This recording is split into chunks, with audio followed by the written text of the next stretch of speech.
சரி, சிவன் ஒவ்வொரு ஊர்லேயும் ஒவ்வொரு திருவிளையாடல் பண்ணியிருக்காரு. இப்போ காசியிலையும் பண்ணியிருக்காரு, தெரியுமா? இல்லை, நீங்கள் சொல்லுங்க. காசியில் என்ன பண்ணார்னா, சிவனும் பார்வதியும் குளிக்க போயிருந்தாங்க. குளிக்க போகிறது பார்வதி சொன்னாங்க, நீங்கள் செத்த மாதிரி நடிங்க, செத்த மாதிரி இப்படி தண்ணியில் விழுந்து கிடங்க, நான் காப்பாற்றுங்க காப்பாற்றுங்கன்னு சொல்கிறேன், என்ன பண்ணுறாங்க மக்கள் பார்க்கலாம் அப்படின்னு சொல்லிட்டு, ஐயோ காப்பாற்றுங்க காப்பாற்றுங்க, இவர் தண்ணியில் விழுந்துட்டாரு, சாக போகிறாரு, இந்த தாத்தா சாக போகிறாரு அப்படின்னு கத்துறாரு. உடனே எல்லாரும் ஒடியாராங்க காப்பாற்றுறதுக்கு.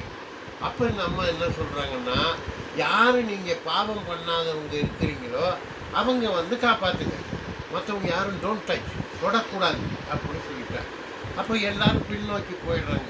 ஏன்னா பாவம் பண்ணவங்க தான் கங்கையில் போய் புனித நீரடைய போயிருக்கிறாங்க, அவங்க எப்படி வேற தொட்டு காப்பாற்ற முடியும்? அவங்க பாவம் பண்ணவங்கல்ல, அதனால எல்லாருமே போயிட்டாங்க.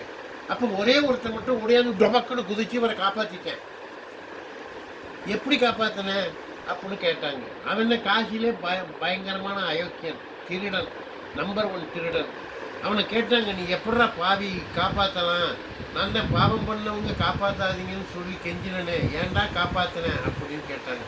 அதுக்கு அவன் சொன்னேன், நான் பாவம் பண்ணினேன், அயோக்கியத்தனம் பண்ணினேன், பட் கங்கை நதியில் குளிச்சுட்டா பாவம் போயிடுச்சுன்னு நீங்கள் தானே சொல்லியிருக்கீங்க, அதனால நான் குதிச்சிட்டேன், என் பாவம் போயிடுச்சு, அந்த நம்பிக்கை எனக்கு இருக்குது, அதனால நான் காப்பாற்றினேன் அப்படின்னு சொன்னார். உடனே அவனுக்கு கிளாப் தட்டி மக்கள்லாம் ஆரவாரப்படுத்தி குஷியாக கொண்டாடினாங்க.